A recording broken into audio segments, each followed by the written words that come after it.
It's the choices, not the circumstances, that make you who you are today. And education can liberate you from the shackles of ordinary life. I was born in a very, very small village in one of the tiniest state out of 28 states of India called Tripura, just about 3 million people. My father was a school teacher and my mother raised 9 children. I was the last born with 6 sisters and 2 brothers.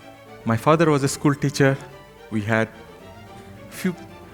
very, very small quantity of lands, but he was thinking about how do I, in his lifetime, make sure that he can pay for the dowry of all his 6 daughters. Yeah? Sounds different? I'm sure that's not Kenya. It's the other way. 1971, a very important year for what has happened in my journey. Our house was just about 2 kilometers from the border of East Pakistan. We hear from the community radio that war has broken in the neighboring country as they have declared independence. They want to be liberated from West Pakistan. For some reason, as we always say, there are coincidences, strange things happen. My uncle, he took a liking on me, saying, "You are good in studies, maybe you can stay with us." I couldn't just believe. Is it possible? You can stay here. My family was so relieved. You know, another one now will be here. I bid goodbye to all my friends, saying goodbye. And nobody was crying for me. I'm telling you, nobody was crying for me.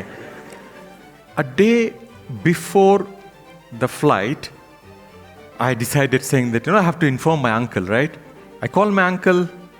I can hear that he picked up the phone, and then a long silence. And I keep telling him that my flight is tomorrow at this time. Will you send me a car so that I can come to home, And then after a long silence, suddenly a voice comes alive, and a very stern voice saying, "No, Dilip, you are not coming. What do you think I will do? Yeah, I'll go back. The choice I have, I can go back, but that's not what I wanted to do." So I don't know what happened. At that age, there is something that was driving me. I said, "I have the ticket. I will go." I land in Calcutta, and of course there was no car. I took a bus, and I went to my uncle's place. So I ring the bell.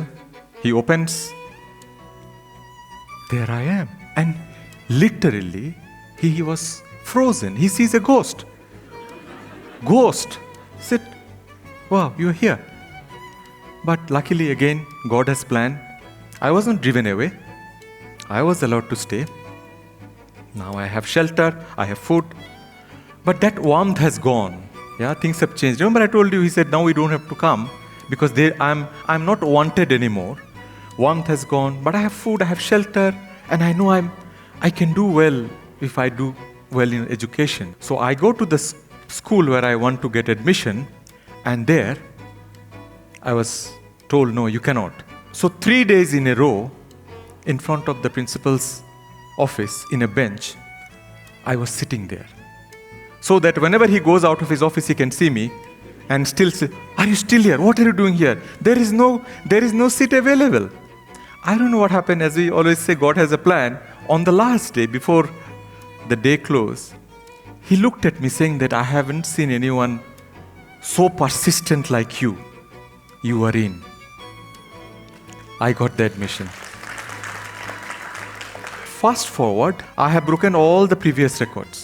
Yeah. Suddenly, I was thinking, who is happy? My uncle. He knows that I have done it. The opportunity just opened up. Just one academic results, I can go to the best college. Wherever I want, I can go. Yeah? And I did that. I did my undergraduate. I got national scholarship. I with distinction. As far as education is concerned, I did undergrad. I did my master's. I became a chartered accountant. I became a cost accountant. When I look back, there are many what ifs. Yeah? What ifs. What if we were not, if there is no war, if you are not displaced? What if I have listened to my uncle and go back to my village? Yeah? What if I didn't persist as much as I did for 3 days in front of principal's office? And there are many what ifs even later on in my life, including this is my 10th city that I am working. My daughter went to 9 schools before she went for her undergrad. My wife, who is here with me, they sacrificed in a way, traded off, because I was building my career. Yeah? What if they are not doing it? So as I look back, what I know is world doesn't hand over to you odds. It gives you choices. Yeah? Messy choices. Yeah? And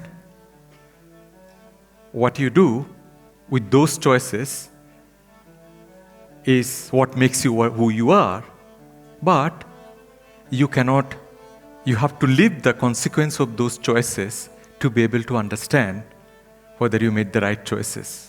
Because you can only look back and connect the dots.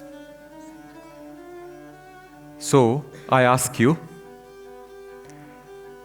we heard some of those, but I still ask you, what odds are you facing? And what choices are you making when world says no to you? Thank you.